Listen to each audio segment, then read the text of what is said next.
In today's video, I want to talk to you about the ACORD 25, or better known as the Certificate of Liability Insurance. Now, people get confused about how to read the ACORD 25 form, whether you're a policyholder or you're the person requesting the certificate of insurance from a policyholder. It's important that you understand how to read an ACORD 25 and what's listed on the document. So in the first document here, I'm going to show you, this is a blank ACORD 25, Certificate of Liability Insurance. A few things that you want to check for. On the top right is going to be the date that the certificate was issued. In the middle section is going to have all of your producer and agency contact information. The named insured is going to be right underneath the producer box. And then to the right is where people start to get confused. So if you look here, this is going to be where all the insurance companies are listed and their NAIC number.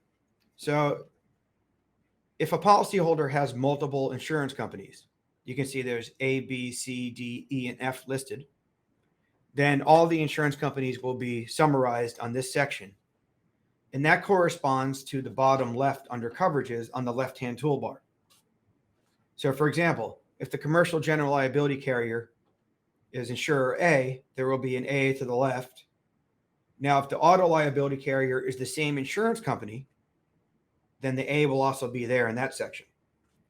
However, if the umbrella and the work comp carrier, let's say, are different carriers, let's say insurer B writes the umbrella and insurer C writes the work comp, then you'll see a B and a C next to those. Then, of course, you have there's a bunch of boxes here that tell you what type of policy it is. If it's the symbols listed on the policy, or if it's the general liability, if it's claim made or occurrence, the effective dates, the policy numbers, and the limits all the way to the right. Down below, you have your description of operations box. This is a place for the producer or the agency to list some additional info pertaining to their certificate. So it could be a project location. It could be, whether there's certain endorsements that apply.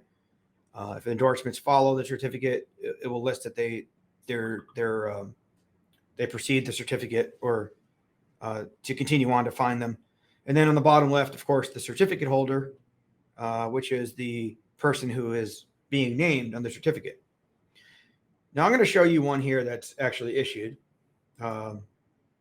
This is one that we issued here in-house. This is a sample.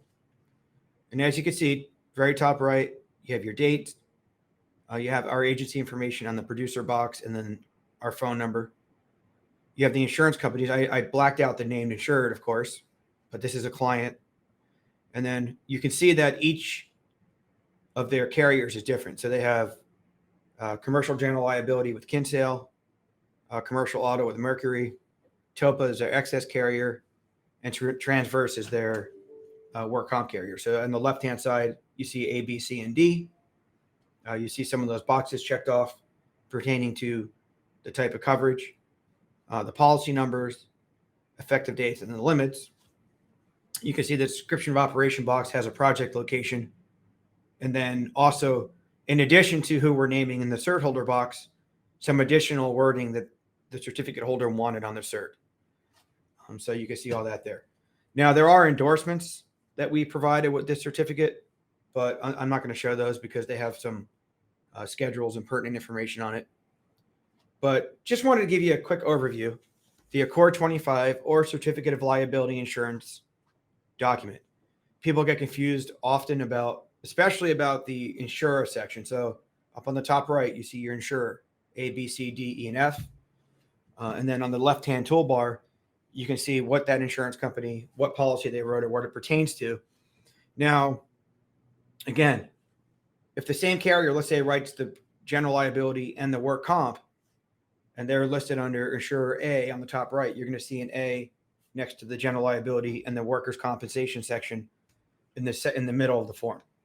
If you have any other questions, or if you want to walk through the document on a phone call or Zoom meeting with me, you can call me directly. My number is 858-384-1507. You can reach anyone here at the agency by calling 858-384-1506. Remember, subscribe to our YouTube channel. You'll get notifications of any future videos. We hope they're helpful. And you can follow us along on social media for updated information about all of your insurance and risk management needs. Thanks again for watching. We'll see you next time.